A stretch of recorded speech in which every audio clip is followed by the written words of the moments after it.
Comfortably Zoned with the Zigzag Man in Alameda, California, pushing on the doors of life marked pull and fighting the unholy trinity as we go. Big business, organized religion, and government. My baby dolls, we are back again, another episode of Genesis. As always, I am your host, Ian Kahanowitz. Welcome to June. Of course, baseball's in full swing, and my Yankees are doing very good. And, of course, living in Red Sox Nation up here, they're doing very good. But, you know, they got a little problem on the injury list. They got Pedroia that was just put on the list. And, you know, hopefully the Yankees can gain ground with a couple of relievers coming back, and Greg Bird's back, and a lot of good stuff is going on. Hockey playoffs. How about those Vegas Knights, huh? The Golden Knights. Love it. Them and finally Washington gets to the Stanley Cup, and that's looking to be a really good series. We got the NBA playoffs for the fourth time in a row. And, of course, the Golden State Warriors are up 2-0. I really don't want to see LeBron win another one, but I think Golden State, if you ask me, is the Los Angeles Lakers of this decade. If you can remember going back to the 80s when they played the Pistons, the Celtics, Philadelphia, they were always in it. And, I really like Kerr as a coach, and I like Golden State. So Steph Curry, he broke the three-point record last night.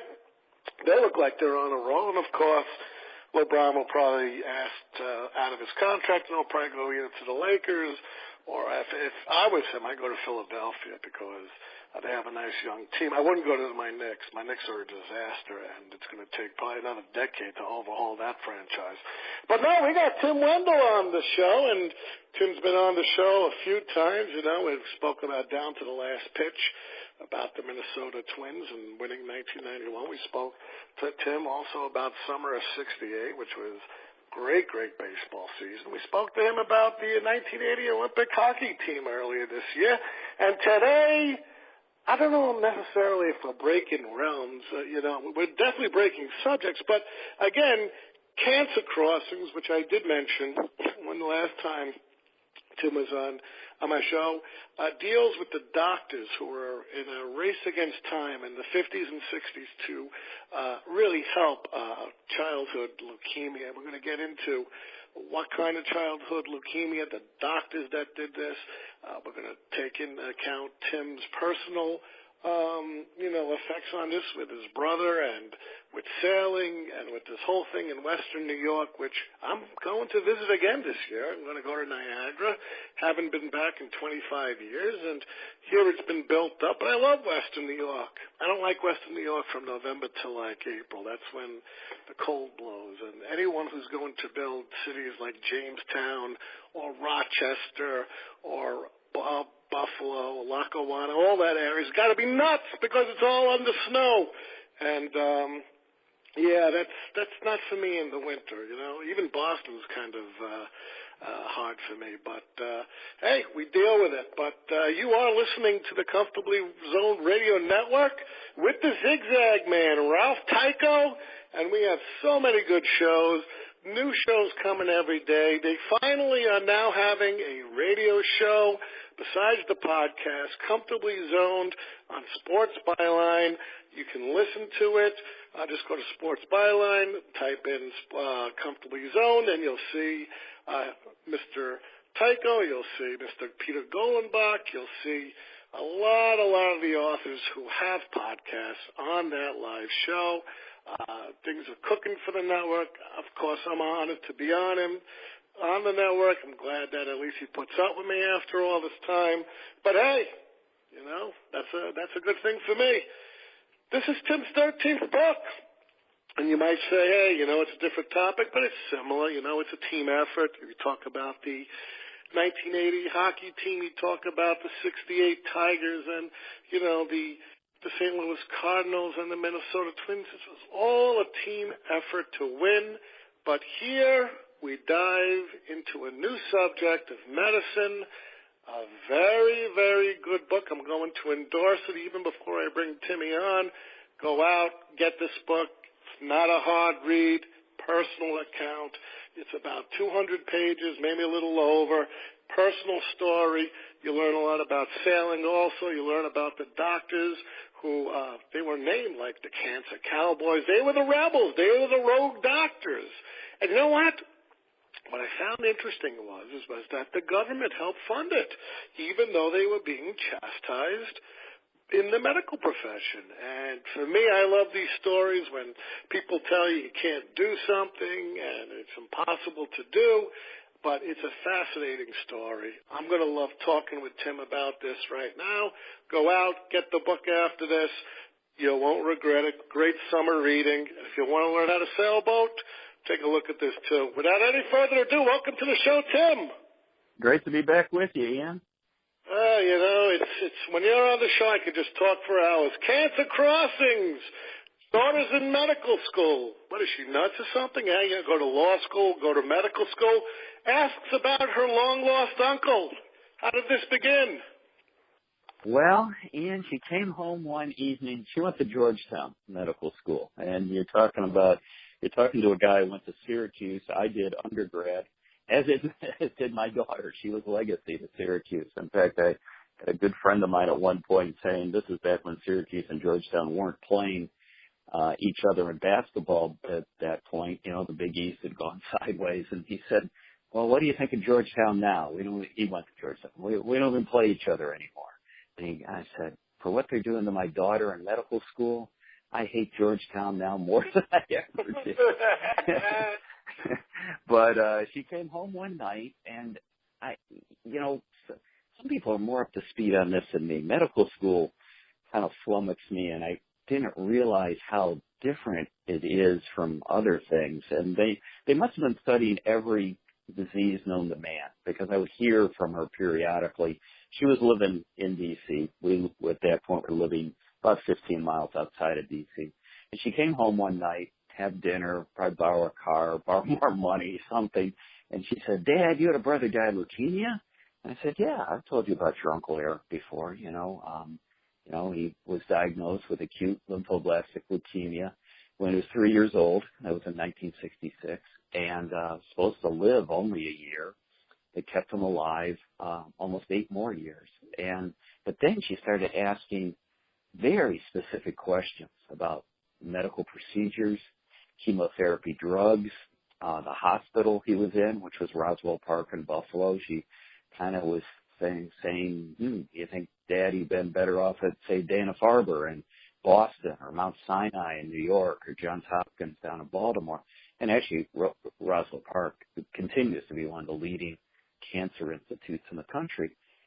But, Ian, I wasn't answering her questions very well. She wanted very specific things, and I was pretty much saying, yeah, he got sick. They kept him alive for a while. He died, and I miss him. And that's pretty much it. And she left that night, and I was like going, what was that all about? And I got online and started looking at, say, Google Scholar. I got into Library of Congress. I started looking, electronically at some of the collection at Johns Hopkins, where I'm still a writer in residence. And a couple things jumped out at me right from the beginning. And sometimes I'm not the quickest study in the world, but back when my brother was diagnosed, 10% at the most of the kids diagnosed with ALL, this kind of form of leukemia, survived. 90% died, and they usually die pretty quickly. Today, more than close to 95% of kids diagnosed with acute lymphoblastic leukemia survive. They live to be adults. They live like to be, ripe old age. And 10% to 90+%. I'm not the biggest math major in the world, but even that turned my head, and I went, whoa, that has changed in the last 50 years or less. And I think we talk at times, I think it was Joe Biden said it a couple of years ago, how we need a cancer moonshot. We need something to really go after cancer, really show that we can cure it. We had it, and it was like almost 50 years ago, and it's kind of been forgotten. And then I started pulling down clinical trials and reports, and to be frank, these can be a little dense. But I started to see I saw the same names Dr. Donald Pinkel, who started at Roswell Park in Buffalo, went on and started St. Jude in Memphis, what you see all the ads for on TV. Dr. James Holland, who unfortunately just died about a month ago. Dr. Lucia Sinks, who lives now just not that far away from me here in Charlottesville, where we moved out to. Another guy, Arnold Freeman. And I started to go, these are the guys who did it. And I started to do the math a little bit, and I realized they were all in their mid to late 80s. And if I was going to talk to them, I better get on the stick, because in a sense they weren't going to be around that much longer. And thankfully I found them all. And their story's amazing, because not only do they turn the tide against this form of leukemia, which was the biggest killer of kids until 20, 25 years ago, among, cancer forms of the disease. What blew my mind, Ian, was they were as resilient and as determined a team as I've ever covered. And you alluded in the opening, I've been really fortunate to cover some great teams. The 1980 Olympic team, summer of 68 was about the 68 Cardinals and Tigers, the 1991 Twins and Braves. I mean, these were all great teams to hang around with and write their story and talk to them about. As I got talking with Yates, Pinkel, Sinks, Freeman, all these doctors, I started to go, these guys are on par with any team I've ever covered. And then what really put me over the edge, what I couldn't believe, was when these guys were really, in a sense, doing the things we almost take for granted today when it comes to cancer treatment and procedures. Chemotherapy drugs, for example, using them in multiple combinations, what they call a cocktail, sometimes 4, 5, 6 even type of chemo meds at the same time. They dreamed it up. And when they were doing these procedures and the blood centrifuge machine, which I hope we get to in a little bit, their peers, pretty much the majority of the people in the medical community, were saying, you guys are nuts. You're crazy. And cancer cowboys was one of the names they were called. They were also called killers, poison pushers, misfits, etc., because most of the medical community was against them. It was Dr. Pinkel. He sent me, it was just one page in 1966, 67, the handbook for pediatrics under leukemia. It was pretty much one page. And it said, make it comfortable, he or she, the kid, as comfortable as possible, because they won't be with us that much longer. That was kind of the philosophy of the medical world. Why take on cancer? Why take on this kind of form of leukemia? You can't beat it anyway. And these guys refused to take that as an answer.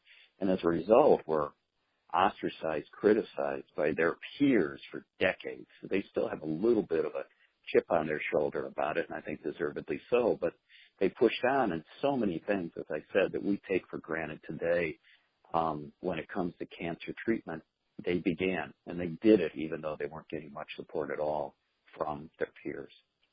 Now let's talk about the blood centrifuge machine. How does that help? What it does, and what I love about this story, Ian, is that, we've all been in jobs where you sit around, maybe we're, having a drink afterwards, or maybe we're just sitting around the lunchroom and we're all kind of going, boy, it'd be really great if we could do it this way, or had some kind of machine to help us. And that's kind of regardless of, I think, whatever line of work you're in. We all sit around and go, boy, it'd be great if we had this. One day, the cancer cowboys were sitting around and they were going, it would be great if we had a machine that, in a sense, could spin the blood and separate out platelets and granulites and all these different forms of blood elements that would make it so much easier to treat the kids. Because in the mid-60s, even into the 70s, they were trying to use whole blood, and putting whole blood for transfusions, and they were getting into bone marrow transplants and things like that, and it just wasn't working. The kids are too small to have that really respond. Even adults, it doesn't work all that well. So one day they're sitting around, boy, it'd be great if we had this magic machine. Tomorrow comes around and you or me, we'd probably be back at our job doing it the same old way. They started to build what became the blood centrifuge machine, which spins the blood. And I find this amazing because hardly any of them had any background in engineering or machinery or anything like this. But, damn it, they were going to go ahead and try to do it. One poor guy down at National Institutes of Health outside of Washington, he ended up, his whole office ended up just being all this plastic tubing as he's trying to make this thing, and he doesn't know what the heck he's doing. And it got to be kind of a joke within NIH. People would come down and look in his office and just kind of snicker and go, oh, look at that crazy doctor. Yeah, he doesn't know what he's doing. But some things fell together. One day, a guy came into this doctor's office at NIH, and the doctors at NIH were working with the guys up at Roswell Park and the guys at St. Jude. And what you have to remember is only about 6 hospitals in the country at this point in time were daring to take on acute lymphoblastic leukemia. Everybody else said, no, there's no money in it. It's an impossible dream, whatever it may be.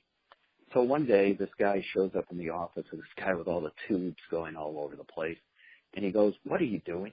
In a sense, he had shown up because he had a son with leukemia that the doctors were doing a really awesome job with, and he just was trying to find somebody to say thank you to.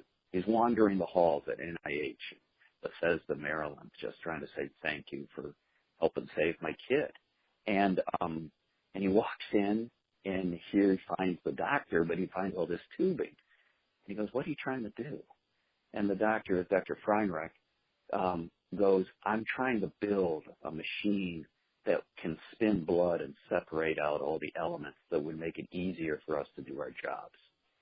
And this guy stands there in the doorway just looking at this going, oh, this looks absurd. But then he goes, I think I may be able to help you. And this guy worked for IBM, and he took a 6-month leave of absence.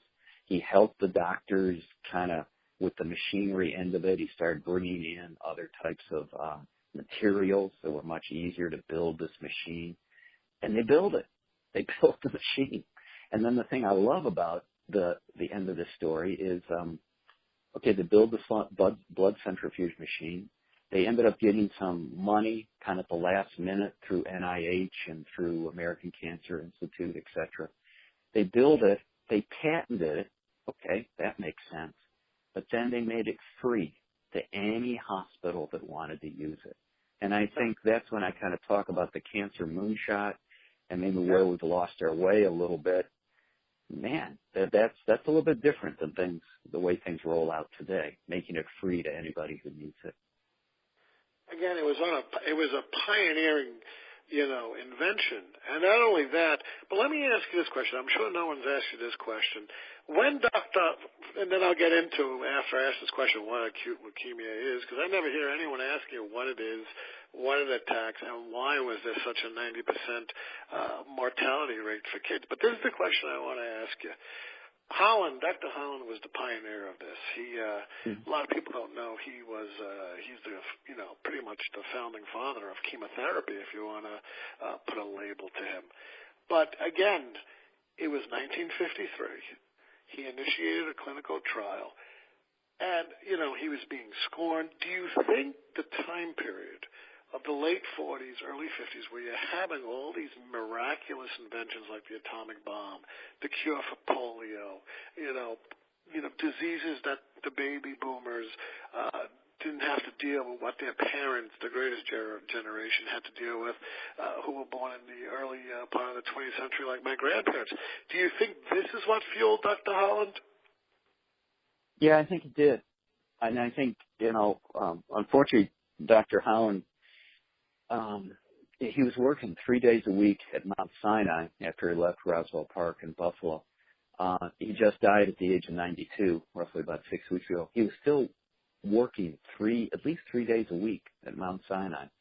And I remember a phone conversation I had with him just a couple months ago, and I'm just trying to make some chit chat. I'm just trying to, warm him up a little bit before, I've got some questions to ask him. And I said something effective, well, gosh, Dr. Holland, you're working so hard.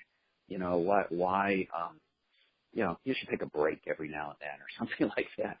And he kind of got back in my grill a little bit. And he said, I don't feel I want to take any time off, or I'm going to keep going. And then he said a line I'll never forget. He said, I feel if I can get another 2 or 3 more years, and unfortunately he wasn't able to, I feel I can solve the riddle of women's breast cancer.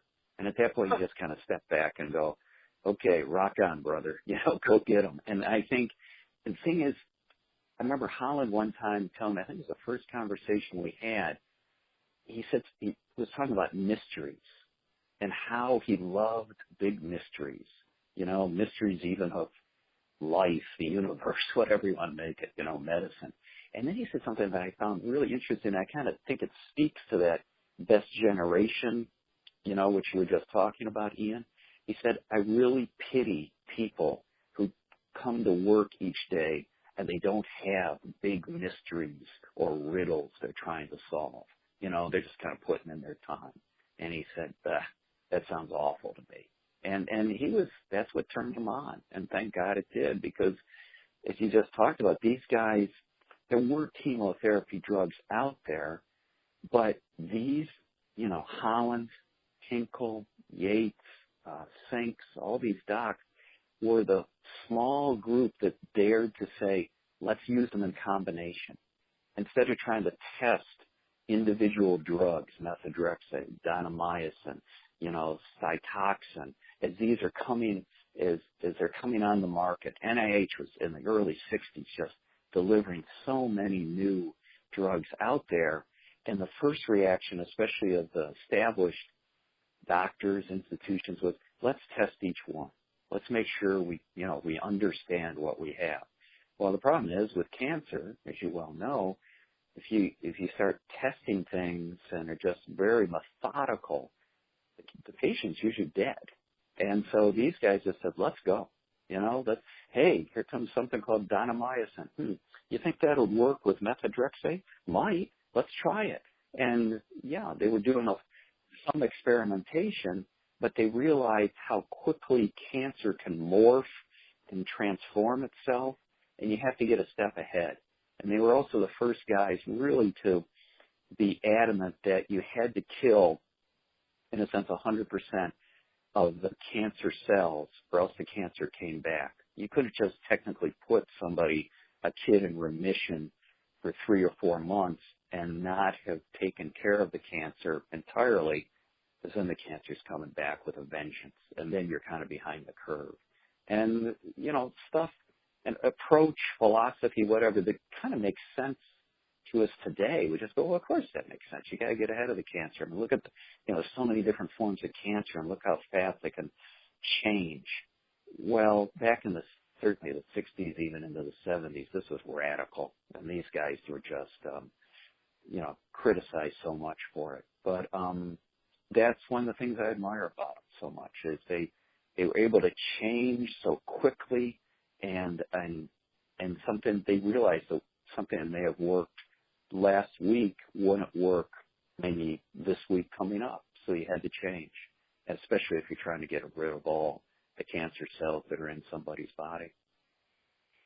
Now, let me ask you this. When you hear, and you've dealt with cancer, and of course, your own family, but of course things are a lot different than 1966 to the mid-70s. Do you think, because when I hear this, that's cancer in my family, they're going to stop their medication because it's not going to work, and they're going to go to alternative experimental therapy or whatever they're going to do. Do you think this was viewed as it in the 1960s and 50s and 70s? Yeah, I think it was viewed that way. I think you're absolutely right. I think it was so far outside the norm that these guys were considered, just renegades, crazy people. And they had, at least initially, which again I find amazing because they were getting results, they had a tough time getting patients. Like pediatric docs, they would do, say, the blood test. Oh, I'm sorry, your child has leukemia. They wouldn't even refer them to these guys. because they were just considered so far beyond the pale. But then they started to get some results.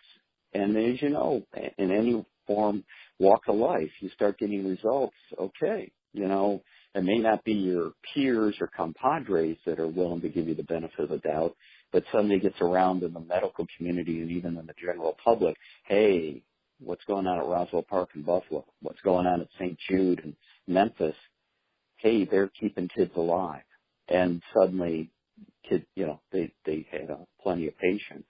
And the other thing they did, too, that still happens at St. Jude, to a certain extent at Roswell Park, is the treatment was free. They had to make it free in part just to simply get patients, but they also felt that what they were doing was so far beyond the textbooks that they had to kind of convince people. And so it was free and such. And one of the things, again, I'm kind of going back to my sports team motif because that's what I know. And teams that I admire, managers that I admire, coaches that I admire, don't do the same thing all the time. They'll take a look at the situation, they'll take a look at their team and go, we were just talking basketball earlier.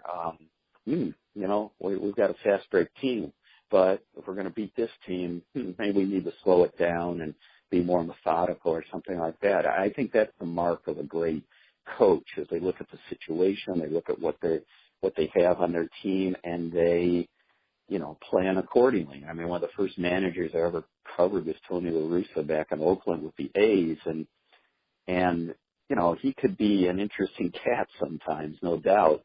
But one thing I always remember he would say is, my job as a manager is to put my team and the people on my team in a position to succeed. And if I can't do that, then I'm really not worth much of anything. And that's not to say we're going to win the game, but that's what I've got to think out. And that's what these cancer cowboys did. And one of the things, we were just talking about the blood centrifuge machine. Earlier in the kind of the equation was chemotherapy drugs, more, higher dosages, etc. And then what they found was they were putting kids into remission, but now we're back to that problem of the cancer, at least a little bit, is still remaining in the system. And they found that the cancer leukemia cells, the disease was gaining, in a sense, a toehold or whatever in the spinal column, on the base of the brain. And we've got a saying, all of us have it, called the blood-brain barrier. If somebody injects you with poison, it's going to may circulate in your system, but it's going to have a little bit more difficult time to get in, to say, the brain and get into the spinal column, because that's simply something that's part of our makeup, part of the human body. It was working against the cancer cowboys, because here they are having great success with chemotherapy drugs. Oh, the blood centrifuge machine is helping. We're killing off more and more of the cancer, but the cancer is finding a refuge in a sense, the spinal column. And once, if you just let it linger, if you can't kill it all, it's coming back, as I said before, with a vengeance. And this is part of it that I love. This is like one of the things that's on par with a great manager or coach saying, all right, we've been doing it this way, but to win the game, we've got to go this way. And what they decided to do was use a drug called methotrexate, which has been around since the late 40s. And instead of more, meaning increased dosages, more dosages, etc., they decided maybe the way we figure out this riddle of the blood-brain barrier and getting rid of the cancer that's kind of on the other side of this barrier is you use a very old chemotherapy drug with methotrexate, but use it in very low dosages, but over a longer period of time. And that did it. That's what made the cure rate of close to 95% now for ALL. And thank God they did, because if not, the only other way they were thinking they could really kill the last of the cancer cells, Ian, was using radiation. And radiation, as you well know, you use too much radiation. First of all, it's irreversible.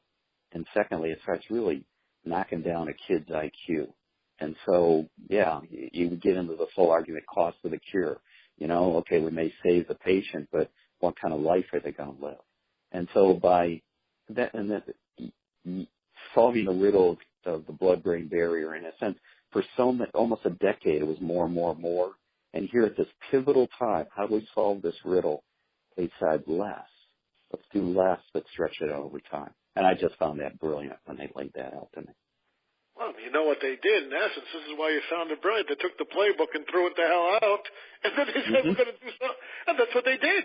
They said, the hell with this. We're going to throw the playbook out, and we're going to go on ourselves, and we're going to be creating stuff, not doing what was done previously.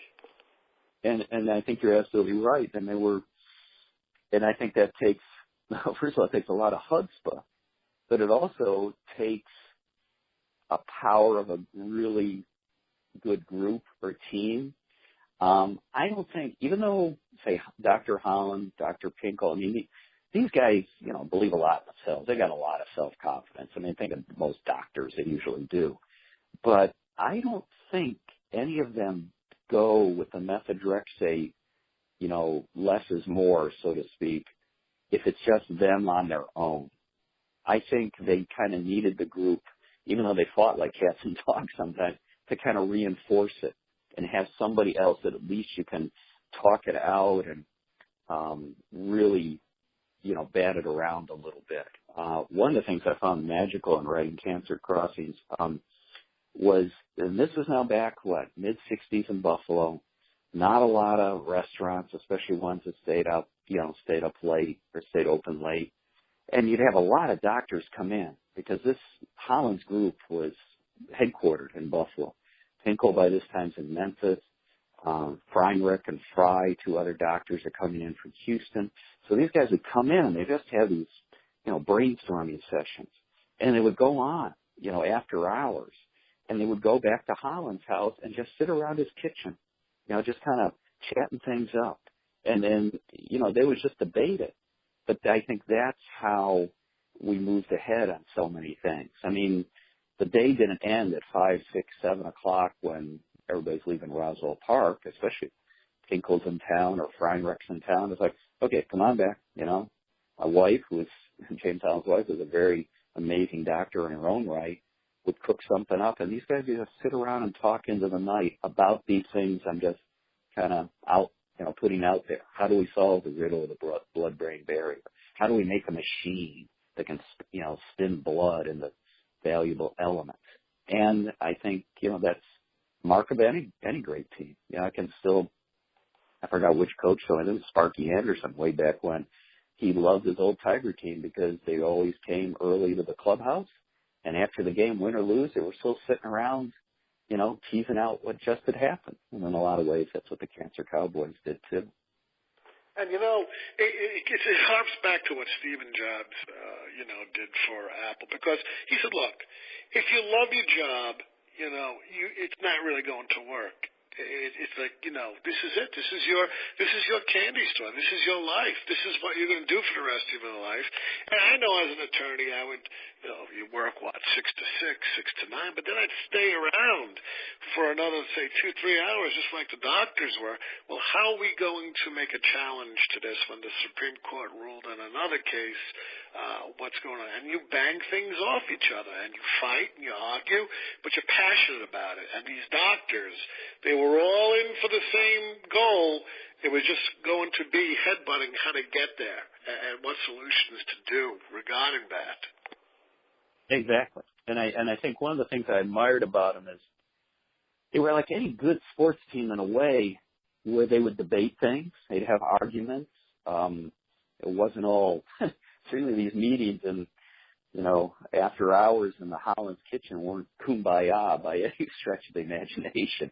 But afterwards, after everybody said their piece, they would really close ranks as well as any team I've ever been associated with. And maybe one thing that helped foster that to a large extent was the rest of the medical community was criticizing them so much. So, I better fall in with these guys because if not, I'm really out on the fringe. But they would really debate. They would really tease things out, but then they would also close ranks and move ahead.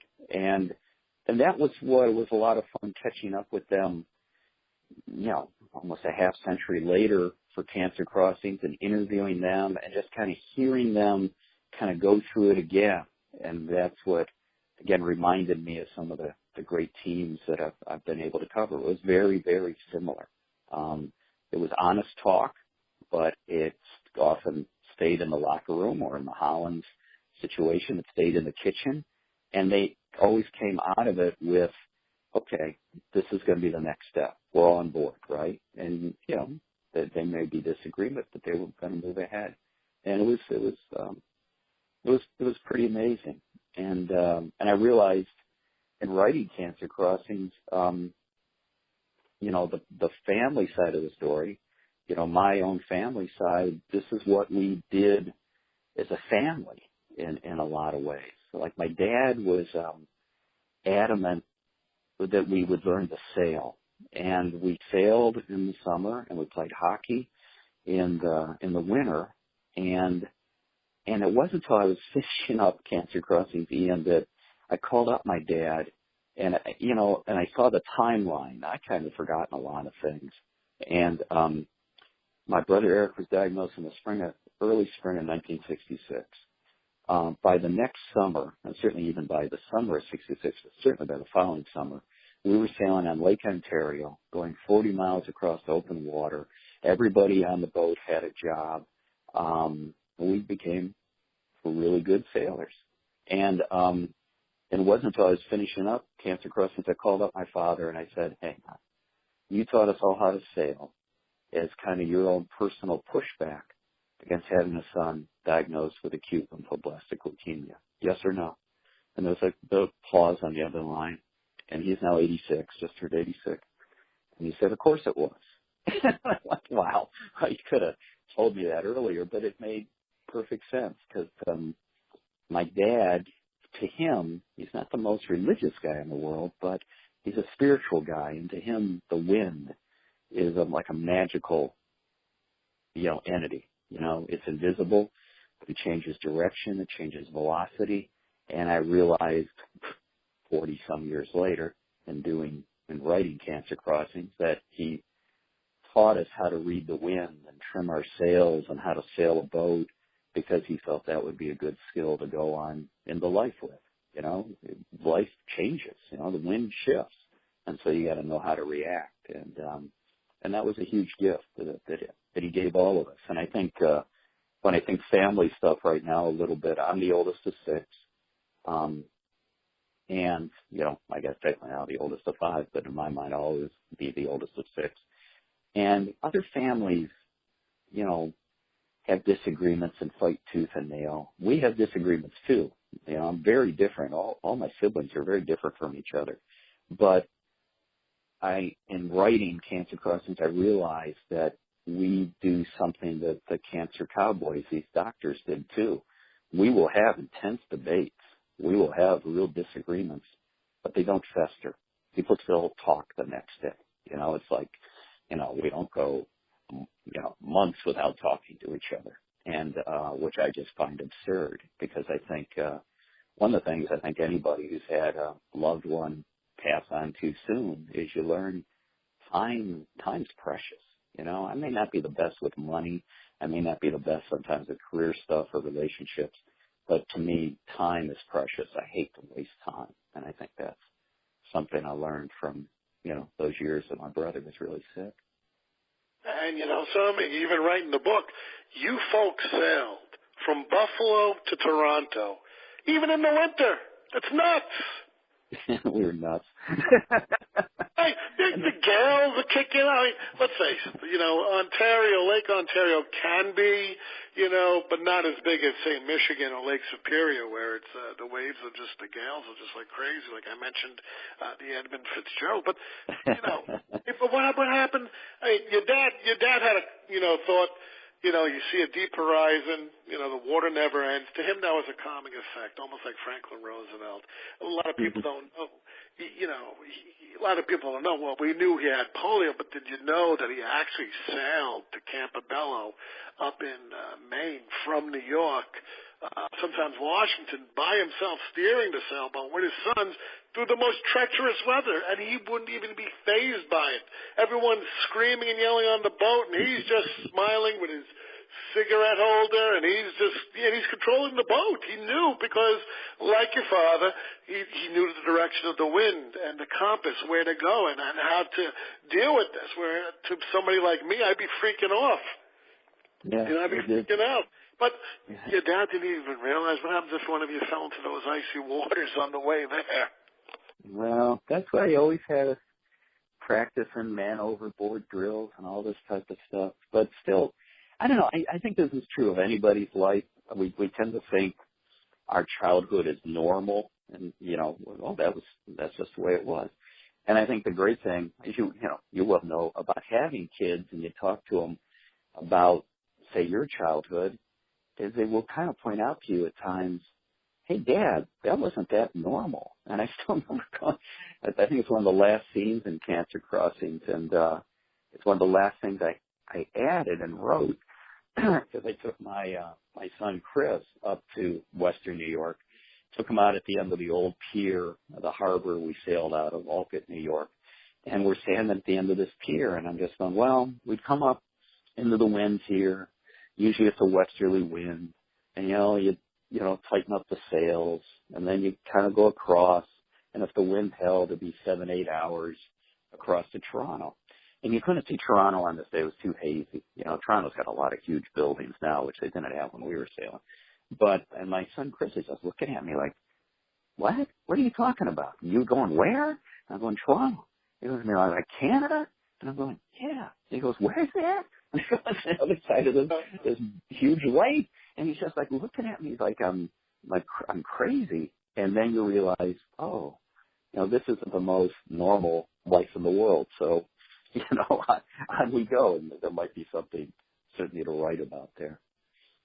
Well, let me ask you, there was two groups that were formed, and the good thing, I think, was that the timing, when your brother, got, acute leukemia, most of these studies was already in motion. And so we're talking about a difference of 10 years. In those 10 years, the mortality rate will go from 10% to 90%, because the cancer cowboys here, their methods, the whole thing of treating cancer is now being implemented. But for your brother in 1966, he unfortunately was diagnosed with cancer, but the research and everything moved forward, including the government giving the cancer research 10 years early $5 million, because these guys were proven. Mm-hmm. Exactly. I mean, it was a good, frankly, if my brother had been born or diagnosed 3 years earlier, 4 years earlier, he would have probably been dead within a year, because that's how long most kids were living with this disease. As it was, he kind of came into this point where you not only had these doctors willing to take it on, and they had good ideas about how to do it, chemotherapy cocktails, build the blood centrifuge machine, you also had money coming in. And money doesn't cure everything, but certainly it can kind of keep things going. And this was the point in New York State. Rockefeller's the governor. They had a very powerful state assemblyman who would bring in money to make sure that Roswell Park had sufficient money to move ahead. And some of these clinical trials, there was one my brother was in for a little while until he got kind of sick and they had to take him out, but they all have numbers. One of them was 6601. Another one, I believe, was 76 something. And you talk about these numbers with these doctors. Oh, study number 6601. It's almost like things get quiet a minute. And they go, oh, yeah, that was one of the best studies we ever did. That's where we felt maybe we're starting to turn the corner a little bit, even though they never really used those type of terms. It drove me a little bit crazy because they would be so, I guess, mindful or so much in the moment. They were pretty much going day to day, clinical trial to clinical trial. We're back again into, here you had people that loved their work. They were just so much in it every day. And so when I was writing Cancer Crossings, at one point I was talking to Dr. Lucius Sinks, who was, the director of pediatrics pretty much the whole time my brother was at Roswell Park in Buffalo. And I said, okay. And I was driving him crazy at times. So with the interviews and conversations, I would always say, okay, you did this. Is that where you see a breakthrough? Do you think that's where you turn the corner? I mean, I need these things or I'm going to write like an extended story. Story has reversals and breakthroughs and all this. And I was getting toward the end of writing Cancer Crossings. The deadline was coming up. And I called up Lucius, got a hold of him, and I said, okay, Dr. Sings, I know you don't think this way, but work with me here just a minute. And I said, roughly between like 1964 and 1973, 74, roughly mid-60s, mid-70s, you guys start using chemotherapy drugs in combination. You build the blood centrifuge machine, which is a medical miracle, and you somehow figure out the blood-brain barrier and go in a different way. Less is more. Let's stretch out methotrexate, but in lower dosages over a longer period of time. And I said, okay, I know you don't think this way, but to me, and I'm writing this, I'm going to say those were 3 major breakthroughs, and you do not take acute lymphoblastic leukemia from a 10% survival rate to a 90% survival rate without all of them. You need all of them. And there's this pause again on the other end of the line. And Dr. Sinks goes, yep, I think you're right. That's okay, where we go. But it's just a different way of looking at things. And if you look at, there's some books out there called Medical Miracle, Medical Marvel, whatever. Almost all of these are in them because this was like our medical profession at their best. And they were really thinking not only outside the box. I think it's one thing to think outside the box, but it's like one thing to think outside the box, but then to make it work. Wow. I mean, that's pretty powerful. Yeah, because you're taking an idea, and, it's just an idea, and now you're working on it, and now you're taking that idea and you're putting it into practice, and it worked. It's the same thing in anything in science. There's laws which have been proven, and then there's theory. And so far you only got theory, but once it worked, it becomes a law, like anything else. Okay. Now, I hope. Go ahead. Go ahead. Somebody asked me the other day what I wanted the result of the book to be. And that's a difficult one because, this is a very personal story. Then I get in with these doctors and, it's fun learning what they were doing. And I had to back up a little bit, but I found myself thinking to myself, okay, ALL, acute lymphoblastic leukemia, is technically cured. Thank God. If somebody's kid out there listening was diagnosed with it tomorrow, the chances are he or she is going to live, and they're going to live to be, well into adult age. There's a lot of other different forms, as you well know, of cancer just out there. I was looking at the stats the other day, and it's still overwhelming. 1 in 3 Americans are going to know either a family member or a good friend that's going to be dealing with some form of cancer. Right now, 15 million Americans have some form of cancer. So my hope is with Cancer Crossings, and one reason we did the subtitle, A Brother, His Doctors, and the Quest to Cure Childhood Leukemia, is maybe we can cure others. Because what cancer does, and, you have friends, we both have had, it isolates them from the rest of society. It's kind of a lonely thing. It isolates families. It isolates the people that are, fighting the disease. And my hope is with Cancer Crossings, okay, here's a snapshot of an American family that was dealing with this at one particular time. Here's a snapshot of some incredible doctors who turned the tide against it. And my hope is people reading it, hearing about it, it'll give them hope too. Because we did it with ALL. Let's do it with some others, and people aren't alone with this. And that's the thing that hospitals today are doing so much better is they're making sure once somebody starts procedure for any type of form of cancer, that they remain part of the community. They remain part of whatever that small society is that surrounds the hospital. And sometimes you write these books, especially one like this, and you go, geez, I don't quite know what this is about. But that that was my goal, even though I wasn't quite sure of it at times, even reading it. And it's funny because I've now run into several people whose, they've got, I ran into a woman the other day, daughter is 35, 38, something like that, was diagnosed with ALL, but the daughter was, I believe, when she was about 10 or 12, and she's still alive. She's alive decades later. And this is the legacy. In a sense, this is my brother's legacy, but more importantly, this is the legacy of the Cancer Cowboys. And I hope it just revitalizes people, because this can be a pretty devastating bit of news to get, no doubt about it. But we've done well by it before. Let's just keep going. Yeah, and you make a good point. And again, like I told you, I didn't even scratch the surface with it. Like we have to have another show in the fall. We'll get you back on the show. But one final question. Let me ask you this, because you mentioned, people going through right now. My wife's friend, I'm helping her out. Social Security disability. She was going through a divorce, and then she developed not only glaucoma but breast cancer. She just had a double mastectomy last month, and I've been helping her out, and it is a very lonely battle. But your book, and everyone I hear out there, they're all like, well, this is what we're going to do to combat it. This is what we're going to do to try to find a cure.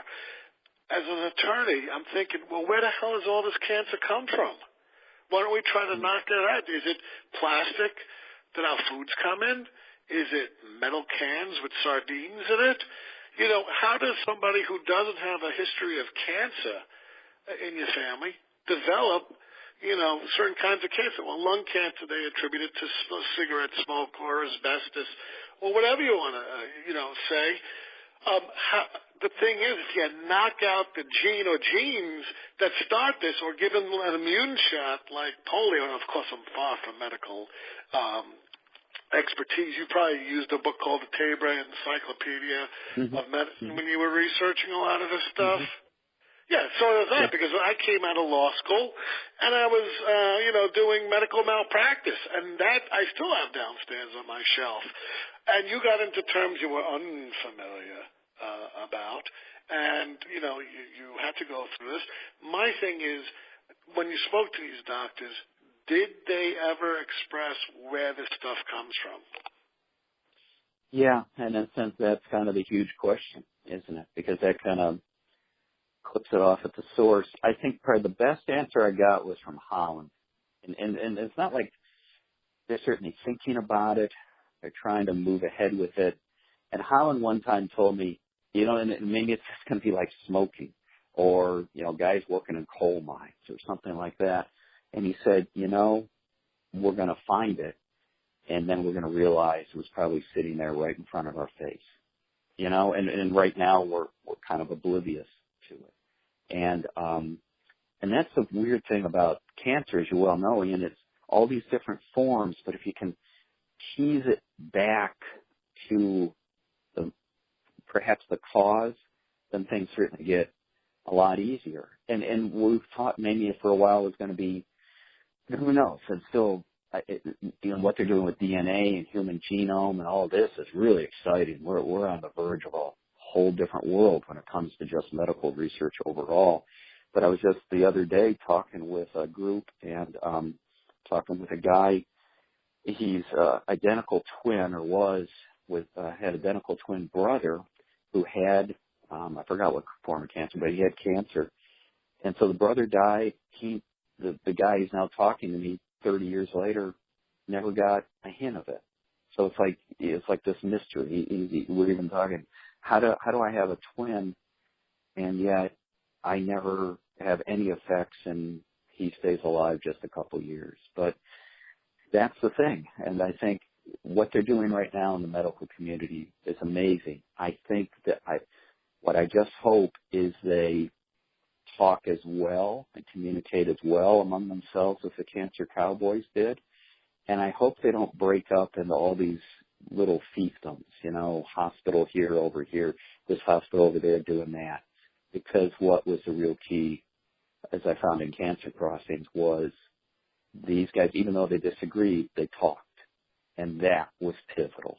And I think if we can keep that, the money's there, The science is amazing right now. It makes what these guys were doing, 50 years ago look so primitive, but we still have to relate, as good teams do, to each other and really understand what the other one's doing. Then I think it's going to be there, and I think we're going to be, the next 20, 30 years just amazed by some of the causes of some of this and how we can just get a handle on it. And, for me, I have diabetes, and it's amazing the kind of technology they have today compared to when I got it 23 years ago. It's like there's these brand new medicines they give me. It's like a miracle. My numbers have never been as good as they were, say, 20 years ago when I started. My thing is that the problem that I'm having, and I'll end with this, is that power corrupts. These guys gave it away for free years ago. Today, the medical is a business. It's a multi-billion-dollar business, and you gotta hope that somebody has the good fortune and the willpower that these guys had to say, screw it. We're not going to do it for business. We're going to do it for mankind, and that's how they're going to get through. Because if you monetize it, I guarantee there's a cure for diabetes out there, but they're making so much money with the medicines and people getting on from obesity. I don't see a cure in sight, and that's what I don't hope happens with cancer, because you can knock it out, but it's a lot different than the 1960s now. I totally agree. The fact this becomes such a business is a form in comparison to such a cooperative venture, that's what I find a little alarming these days. So hopefully these guys will embrace the doctors and the examples that are in Cancer Crossings, and we can find our way through it. Next time we get you back, we'll go into Holland, we'll go into Sinks, we'll go into Pinkett, we'll go into all those guys, and we'll go into what actually is acute leukemia, why it was so devastating, why no one had the cure, why nobody, why wasn't a death sentence, and we'll get into the technical stuff in the fall. I'll let you go around the country and talk about it. So that get back to me. Not that you're not an expert from doing the research, 3 years writing the book, but it was good to have you on the show again, Tim. I always love talking to you. I hope you had a good time. Always do, Ian. You're the best. Thanks, man. All right, and hold on 1 second. I'm going to end the show, and I'll talk to you for about a minute. Folks, go out, get Cancer Crossings, very important topic, showing that medical science and people who are dedicated to helping others, you can succeed when you persevere. I always give to Calvin Coolidge, and again, he was pretty much silent Cal as a president, when asked, don't you think that education and intelligence are the most important qualities a person could have? And Calvin Coolidge said, nope, perseverance is. And I totally agree, because he also said, I know a lot of educated idiots, but he was right. If you persevere and you do what these doctors do, there can be hope. As always, I'm Ian Kahanowitz, and for the Comfortably Zoned Radio Network, thank you, Tim, for being on the show. And in the immortal words of Edward R. Murrow, good night, folks. Good luck. We'll see you next time.